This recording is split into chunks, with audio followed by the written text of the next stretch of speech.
तो हम ऐसे ही YouTube स्क्रॉल कर रहे थे, then I see this. Surface of a Scottish lake for centuries in search of the Loch Ness monster. So a Mexican journalist displayed bodies of two supposed non-human beings. Loch ness monster और alien, क्योंकि आजकल लोगों के बीच बहुत ज़्यादा famous है, even कि बहुत सारे क्रिएटर्स इस पे वीडियो भी बना रहे हैं। तो आज के वीडियो में हम इन्हीं दोनों चीज़ों के बारे में समझने की कोशिश करेंगे और जानेंगे कि इसके पीछे क्या झोल है। लॉच नेस मॉन्स्टर, प्यार से नेसी, एक भटकता हुआ क्रिएचर।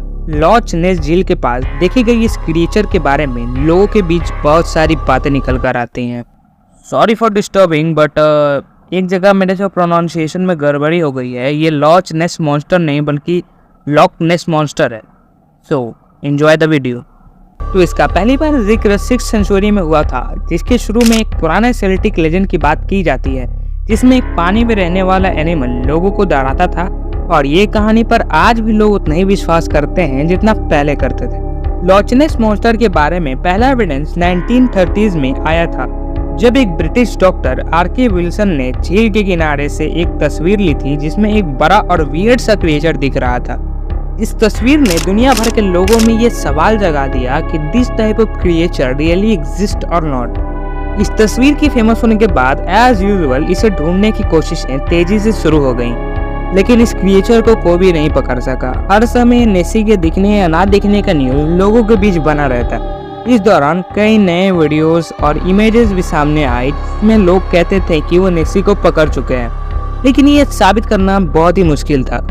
कुछ लोग तो इसे समुद्री जानवर कहते हैं और कुछ लोग तो इसे प्री हिस्टोरिकल क्रिएचर कहते हैं। कई साइंटिस्ट तो इस नेसी का स्टेटमेंट रिजेक्ट कर देते हैं और कहते हैं कि ये एक पुरानी कहावत है और कुछ नहीं।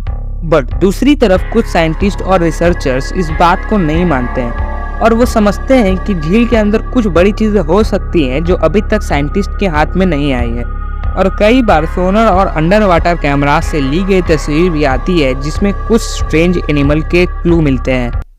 लॉच नेस मॉन्स्टर यानी नेसी तो अभी तक नहीं मिला, बट क्या ये लोगों को नुकसान पहुंचा सकता है? तो लोगों के हिसाब से ऐसा केस अभी तक नहीं आया है और लोग कहते हैं कि ये बहुत ही शांत और शाय क्रिएचर है, ये नुकसान नहीं पहुंचा सकता। कुछ हो या ना हो, लेकिन लॉच नेस मॉन्स्टर की कहानी सुनकर लोग यहाँ इसे देखने जरूर आते हैं। और झील के किनारे एक म्यूजियम भी है जहाँ पर नेसी की कथा और इससे रिलेटेड इन्फॉर्मेशन भी है। लेकिन अभी भी ये लॉच नेस मॉन्स्टर की खोज चल रही है और लोग अभी भी मानते हैं कि ये रियली एग्जिस्ट करते हैं, क्योंकि कई लोगों ने इसे देखा है। तो आपका क्या राय है इसके रिलेटेड, कमेंट में ज़रूर बताइएगा। अब बात करते हैं हम दूसरे टॉपिक की। इसे सुनकर आपको ये यकीन हो जाएगा कि एलियन सही में एग्जिस्ट करते हैं, क्योंकि रिसेंटली 12 सितंबर 2023 में मैक्सिको की गवर्नमेंट ने 2 एलियंस की डेड बॉडी को लाइव डिस्प्ले किया था सबके सामने, और उन्होंने उन एलियंस के और भी फोटोज लीक किए, जैसे एक्सरेस और भी थोड़े बहुत photos, skeleton structure, internal organs. ये इंटरनल ऑर्गन क्या है पता नहीं, क्या ये स्टोमक है या कोई ऑर्गन है, नो आइडिया। और ये डेड बॉडी उन्हें 2017 में मिली थी पेरू नाम के शहर में। उन्हें भी ये बॉडी फ्रेश नहीं मिली थी बल्कि ममीफाइड मिली थी।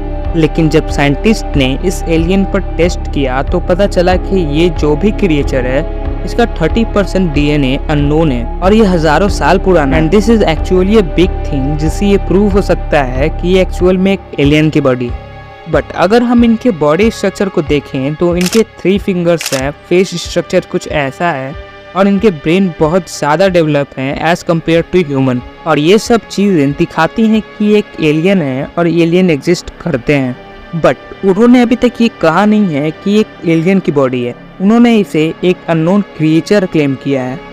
इन सब बातों को देखते हुए बहुत सारे सवाल दिमाग में आते हैं, जैसे कि गवर्नमेंट को ये चीज़ 2017 में ही मिली थी तो ये अब क्यों दिखा रहे हैं। एंड और भी बहुत कुछ हैं जो गवर्नमेंट और बिग अथॉरिटी हमसे छुपाने की कोशिश कर रही हैं। आपको क्या लगता है, ये एलियंस हैं या कुछ और?